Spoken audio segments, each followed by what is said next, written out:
Welcome to this podcast. I'm delighted to have Ardu Vakil, who is a tutor, senior lecturer on the creative life writing course at Goldsmiths, and I'm Francis Gilbert. I'm the head of the MA Creative Writing and Education, which Ardu set up along with Dr Vicky McElroy some years ago. And we're here to really talk about two things. Firstly, how can you, who's listening to this, become a better writer? And then moving on to that, how can you possibly become a better teacher of creative writing? So two major things to look at. But firstly, Ardu, thank you so much for coming along for this podcast. Really want to hand it over to you. I mean, throwing you in the deep end here. What do you think are some sort of tips that you would give to people listening about becoming a better writer? Yeah, so thanks, Francis. Pleasure to be here and to talk about my favorite subject in a way, which is writing and teaching. Two of my favorite subjects, writing and teaching. I've always been fascinated by the whether people learn and how they learn and at what rates they learn.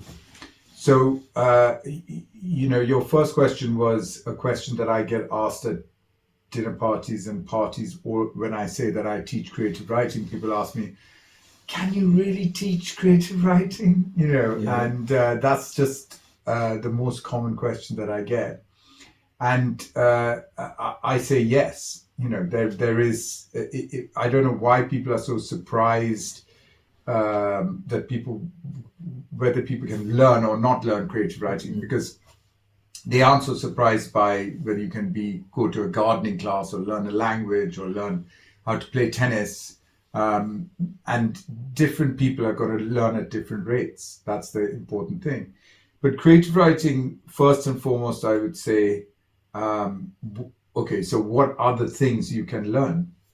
One of the things you can learn is how to look at the world. And the second thing is how to look at yourself. And it's not that people haven't looked at themselves or they haven't looked at their world, but it is actually honing the way that you look at the world. Because most of the time, we look at the world through habituated lenses. We don't really notice things as we pass them, whether it's trees or pillar boxes or bicycles or other human beings. We don't actually take the time to look at the minutiae of those objects or people or listen to the people. Now, one of the things you do when you're writing is you carry around a notebook. So I'll say to students, carry around a notebook and put anything you notice in that notebook, or take some time to listen to a conversation on the tube, or listen to look at a tree for a little longer than you would look at it, and note down what you see. I mean, Flaubert said this thing where he said, if you look at anything for long enough, it will give you something back, something new, something different, something unique that only you have seen. And that's an incredibly empowering thing for a writer or any person to think in their lives. So I feel like when I start teaching, I often say to people, ask them the question about who they are, where they come from, what's their history, what's bringing them to writing, what do they want to do in this room? Because each person in the room brings something special, something that only they have to say, a specific fingerprint. But how do you find that fingerprint and then put it in words on the piece of paper? That's the thing that you can actually learn during the time that you spend in the workshops. And one of the ways you learn that is by thinking about the tools, and the tools are the words. Yeah. So one of the questions early on that I raise, and it's important to think that it's the questions that matter. Yeah. what is a good sentence, right? Is a good sentence one with a lot of large words in it? Is a good sentence one in which do you put the important part of the sentence in the first part or the second part? So there are all sorts of ideas around which start in primary school, and that go all the way up to our MA, which needs some debunking as well about language. And one of them is, like now we're talking to each other. When you go and look at great literature, so-called great literature, a lot of the time the writer is just talking on the page. You feel like you're being talked to. The opening of Moby Dick, for instance, Call Me Ishmael. It's or you look at the opening of Catcher in the Rye, or you look at the opening of more contemporary Sally Rooney. What you find is the most simple conversational sentences, and yet with the idea that that is what writing is about, needs to be actually shown to students, to people, so they can actually see that that's what it is, because otherwise most of them write very long, ornate, descriptive sentences, because that's what school has taught them. Adjectives and verbs and interesting verbs. They think that's what writing is. But that a lot of the time is not what we want to read. Because writing is about a relationship between you on the page and the reader. And most of us are relaxing, lying in a bed or in a sofa when we read, and we don't want long sentences that give us headaches. So that's one of the key things that you can learn, and it does take time to learn. There are various mechanics. Like I have this thing which I actually learned when I was teaching in schools, which is probably in primary school, called the power arc. And people in the workshops love this idea of the power arc, and I sort of say, but there are very powerful verbs and adjectives. There are sort of middle power and low power, and how you use those different words in a sentence make a lot of difference. You can't just use all the powerful words, because that's like a singer who just sings at the top of their register all the time. People just shut their ears. It's deafening. They don't enjoy it at all. So you have to find a way to modulate. You have to find sentences that may appear boring at first, but they're very necessary in narrative. There must be space for the reader to come in. And to exist in the storytelling. Now that kind of thing takes time to show people, and you have to show it to them through the text that they're reading. So a lot of what we're teaching also is, how do you read like a writer? Because otherwise you're reading a text and you're just enjoying it, and you're not bothered how it's put together. It's like if most people will watch a tennis game and think, oh, I'm just enjoying what Federer versus Nadal, and it's very exciting and everything. But if you're a serious tennis player, you're breaking down aspects of their forehand or their backhand or their serve. And then if you're, at the next level, you're going on YouTube and you're like watching a slow-mo of somebody's forehand, and you're seeing different aspects of it. And then you're trying to copy that. And then when you go and try and copy it, it's really difficult. You find you can't do it. So it's a little bit like that with writing as well. You say to people, okay, look at this wonderful Raymond Carver short story. It's 4,000 words. Just write one like this, as if that would be great, wouldn't it? But actually, when you attempt to do that, you find it's not so easy. And you end up with a kind of mess. Otherwise, we would all be doing it. But if you pick up some small little pointers from his sentences, or some small little ideas of what the eventual outcome of a short Yeah. story might be, which is to be moved, Yeah. then you might, if you get that, then you might try to find a way of doing that in your own story. Yeah. It's interesting you mentioned Carver, because maybe, we'll finish this section on how to be a better writer on this issue. I mean, Carver had a great editor, didn't he? Lish. And I'm just wondering if, you could say a bit about that although, obviously producing some writing is difficult enough, it's also going back over your writing and editing it, and so it's right. You got any thoughts on that?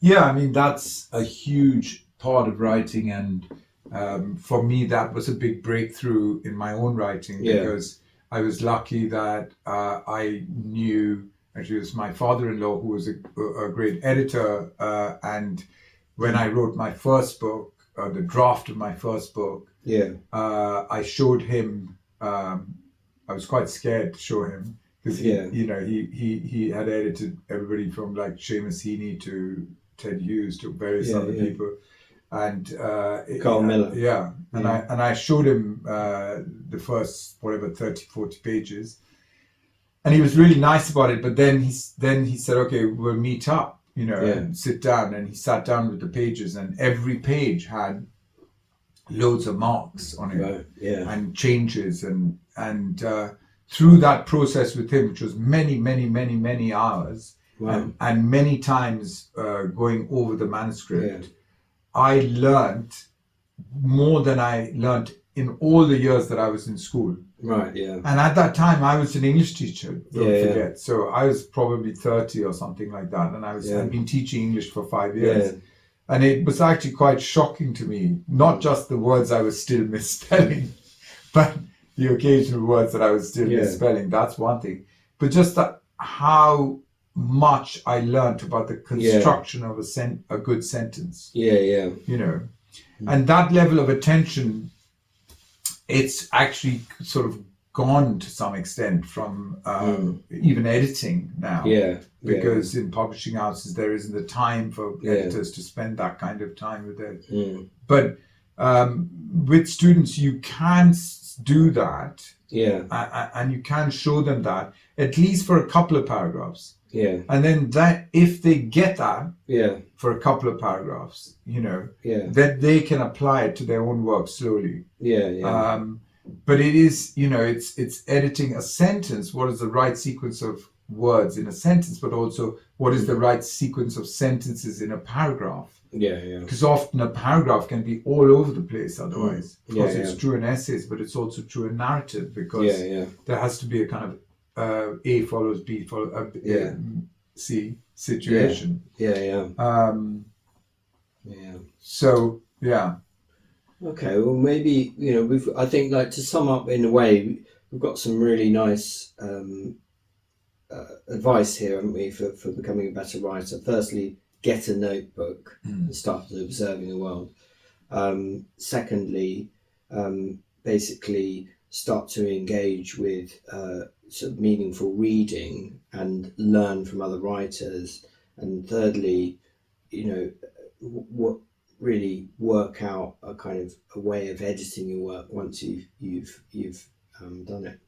But of course, all of those sorts of things take some time. It's easy to say, and I would say this, but doing a master's degree in creative writing, such as the one I run, or Ardu teaches on, really helps you bring that to the fore.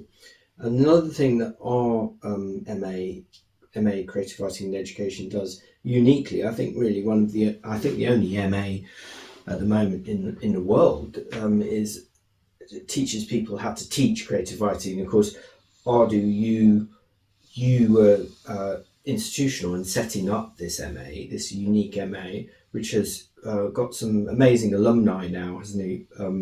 Nearly all of whom you've taught, like Raymond Antrobus and Dean Atta and various other people.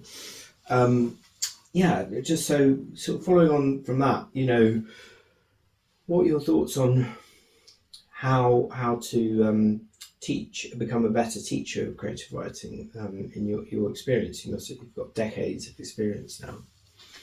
Yeah, I think once again, it's a question of debunking, really. Yeah. Because when I start a workshop, say there's 11 or 15 people in the workshop, one of the first things that I want people to understand is, and following on from what I said in the earlier on today, is that each person is bringing something special. Yeah. And therefore, the teaching has to follow the people in the group. Yeah. Which is very different from this idea that I have some special knowledge. Yeah. And then I'm just going to, as it were, give you this special knowledge. You're going to learn it. And if you can learn it, then you'll be fine. Yeah. You know, if it was like that, then I would put it in a bottle and I would sell it for $1 million, you know, and then I could stop doing all of this stuff. Yeah. But actually, it would also make teaching really boring. Yeah. So I've been teaching 20 years in secondary schools, and then now at least 25 years in university and BA and MA. So I've taught like right across the age range. And I'm still prey to that idea that if I tell you this bit of information, you're going to take it and use it. But it's not like that. It really isn't like that. It's more about, if I'm teaching you, Francis, the more important thing for me to do is to find out something about what you care about, where you want to go, and which writers you care about. So we're talking teaching creative writing. So if you tell me I really care about Raymond Carver, I really care about Sally Rooney, I really love this kind of writer, then what I'm going to try and do is understand, and therefore that you want to write something like them, then I'm going to try to think about what might be the best route to get there. And if I'm puzzled by that, it's actually what I've learned over the time of being a teacher. It's quite a good thing. So I need to actually react to each person in the room, what they're bringing, and how I might be able to take them a little bit forward in what they're bringing. But that's, you could say, okay, but then how do I teach the group? You know. But as you know, teaching creative writing is, half of it is where people read their work to the group. That's what the workshop is. And that's what I did in school, you know. When all this started, when I used to teach in school, I just started a creative writing group after school. And people, the students who secondary school who were interested came along. And in my first group there was Jack Straw's son, William Straw. And the things they wrote in the group, I told them, you know, that the things that you write will only stay in this room. Which was really important. You can swear, you can write whatever, you know, write about sexual stuff. You can write whatever you want, because it's only going to, even though I'm the teacher, it's only going to stay in this room. And then the things that they were writing were utterly engrossing, you know, because we would do writing exercises. Okay, so one of the crucial aspects of teaching creative writing is making students do writing exercises. Okay, so now writing exercises, in one sense, they are like derived from a very traditional form of essay writing, which used to, you know, when we went to school, you were given 4 topics, write an essay for 1 hour. And one of them was short story, Man in the Hat, or Man with the Hat, or something. That was a little, it's actually derived from that. But all that has been lost now. Now they show a photograph and say, write about it, or whatever it is. But what I do, and what I would suggest, you know, in the teaching, is to ask people to write about something like a fear they've overcome, or you know, something which or something naughty they did when they were a child, or and then write about that for 10 minutes, freestyle, you know, with no like thinking about punctuation or grammar or anything like that. And then the stuff that comes out is amazing. And the point is that all this, I then devised this idea of doing it anonymously, so you don't know whose you're reading out, and you don't know who you're going to have to react to. And this, there's a slightly gaming fun element to it. But it's the part of the workshop that everybody really, really enjoys. Yeah. And going back to that workshop that we did at the school Pimlico where I was, the William Straw and so on, it was the fun. I mean, and everyone knows this, that learning is, if you're having fun and enjoying yourself, then learning becomes reaches a different level. Yeah. And people really enjoyed themselves and really felt. So the other thing about creative writing is it's freedom. Yeah. It's about saying you're free. Yeah. And the idea to say to a student, you don't have to do anything except write on that piece of paper. Yeah. That's all you have to do. It is such a freeing thing for people. And that's what writing should be, according to me. It should be a way of allowing yourself to be free. Then, of course, you have to bring all the elements of editing and so on to make that, to hone it, to curate it, and so on. So how do you teach that aspect? So I mean, it's like two major things come out. Is you're drawing on what I would call the students' funds of knowledge. You're drawing on what they know and care about, and then you're then also bringing together in a kind of, for want of a better word, a safe space where they can write what they want to write. And so that sort of inclusive pedagogy is really important. But kind of moving on, how do you get them to sort of, assuming they've got their kind of rough drafts and they've done some nice writing exercises, how do you get them to improve it? So then you have to show them some models, I guess. And you have to show them and say, look, here is Richard Ford's The Sports Writer, which was like won the Pulitzer Prize something, but it's a while ago. And you show them the first page and you show them that like the first sentence is, my name is Francis Bufford, but it really is that, and I am a sports writer. And you show them the way that different examples of good writing, where the really beautiful sentences, even in poetry, in life writing, in fiction, in short stories, are what James Baldwin called clean as a bone. And you do have to hope that maybe not all of them, but some of them are going to get that, and then say, okay, now look at your sentences, and compare those sentences to this, and maybe swap with each other and see if you can pick out some of Francis's sentences and Francis can pick out some of your sentences and clean them up, create a feeling of looking through a window where you clean out the smudges, as it were, so you kind of make the relationship between reading and writing more explicit and more practical for them. But the other thing I think is also between talking and writing, and the sense that when they do their exercises, I say to them, look, all of you listen to these exercises, you laugh, you're interested, you hear the voice of the person. It's not all cluttered and clogged, because you've just spontaneously gone on the piece of paper. Whereas the prepared pieces that you're bringing are much more turgid and weighty, and when they recognize that, you put something next to it, which you yourself have done, and then something in 10 minutes. And so often people say, I can't believe that, you wrote that in 10 minutes to somebody else in the class. They start to get the message that it isn't about necessarily about trying incredibly hard on every sentence. It's more kind of releasing something that flows from you, without kind of constricting it and constraining yourself and Yeah. being super egoed about everything that you Yeah. write. Yeah.